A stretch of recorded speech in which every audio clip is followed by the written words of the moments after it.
Assalamualaikum warahmatullahi wabarakatuh. Waalaikumsalam warahmatullahi wabarakatuh.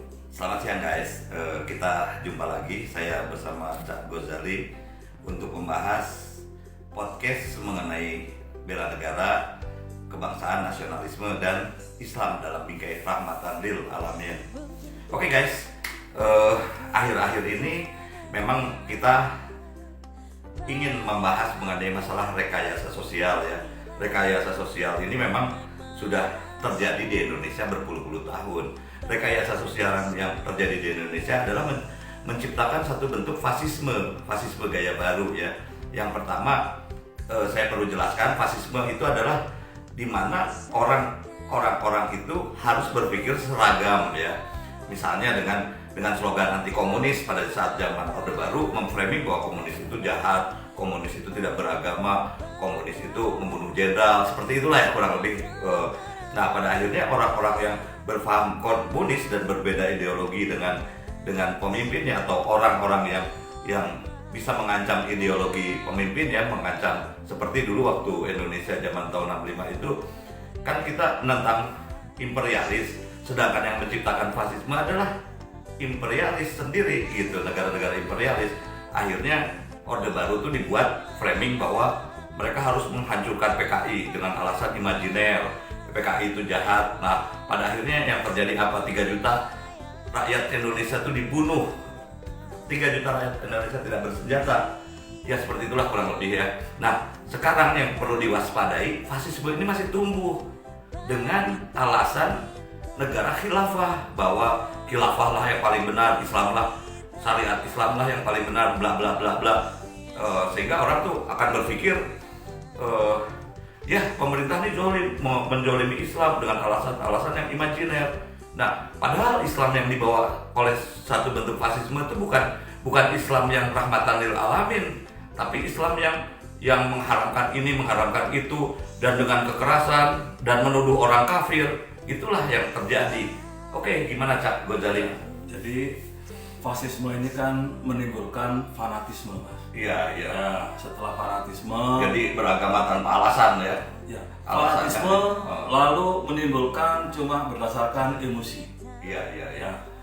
Jadi kalau dulu mungkin ya ada negara yang fasisme berbasis nasionalisme. Iya. Ini fasisme berbasis agama. Iya.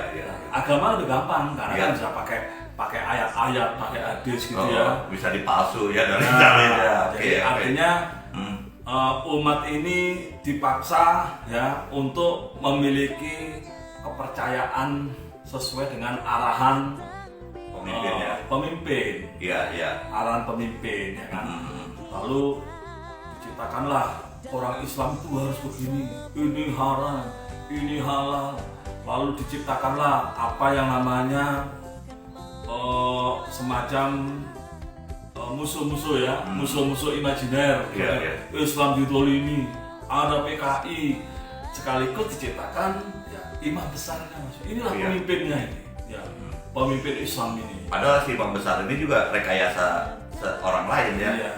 Oke, kalau kita belajar sejarah di dunia ini, ya selalu kita bisa langsung Menebak ya. ya bukan menebak, langsung tunjuk ya bahwa Setuju. Amerika lah ini biangnya, Mas. Iya. Biangnya. Kalau di Indonesia boleh langsung tunjuk nggak? Boleh aja. Kecuali kita di Amerika, kita Oh di iya. Indonesia. Oke ya. Nah jadi fasisme diagamin sengaja ditumbuhkan, Mas. Ya. Jadi kalau dulu zaman Pak BY ini fasisme ya dipelihara, ya kan? Nah, saya pikir mungkin Pak BY juga tidak fasis, Mas. Kalau menurut saya ya. Tetapi Pak BY ini kan kelihatannya katanya mungkin karena keturunan Raja Mojopahit itu, Mas. Jadi dia ingin dia berkuasa, nanti anaknya berkuasa lagi. Makanya dia lalu membangun dinasti ya. Ideologi fasis tadi, fasis agama. Iya.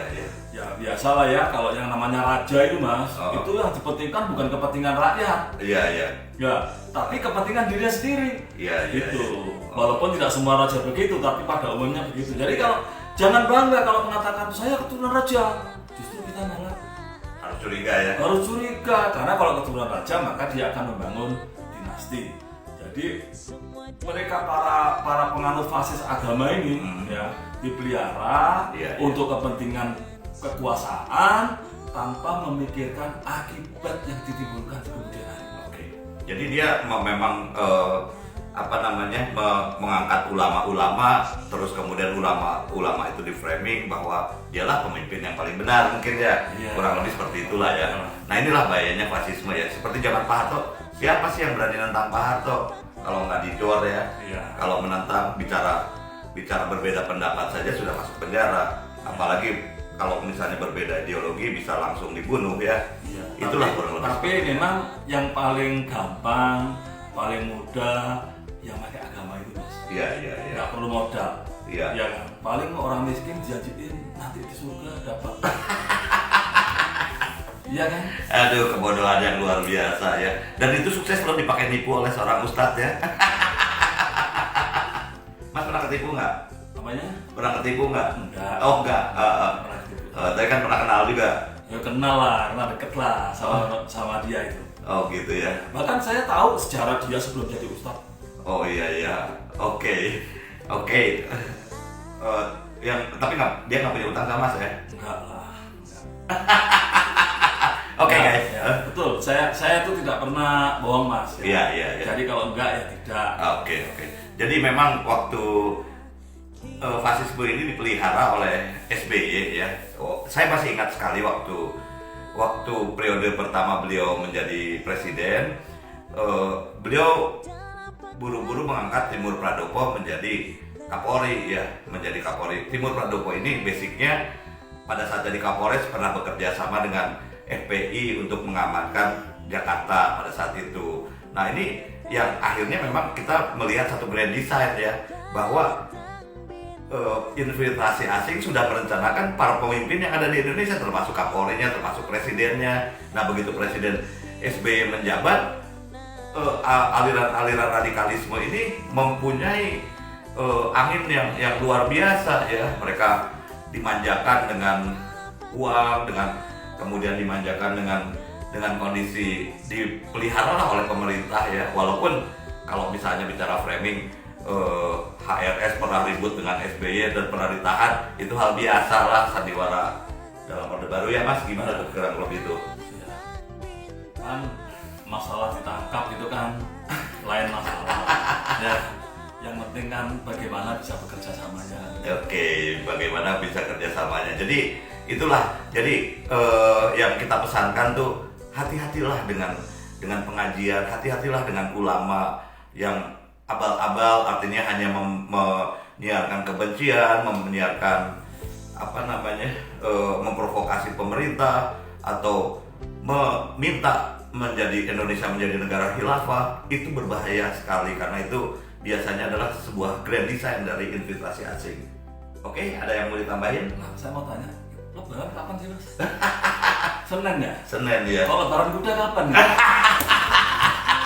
Lebaran kuda nggak jadi sekarang. Ya. Ini Oke. Lebaran kuda ini yang sebenarnya biang masalah ini. Oke guys. Ya. Sekian dulu dari kami. Assalamualaikum warahmatullahi wabarakatuh. Waalaikumsalam warahmatullahi wabarakatuh. Salam bela negara. Dalam mimpi yang sempurna.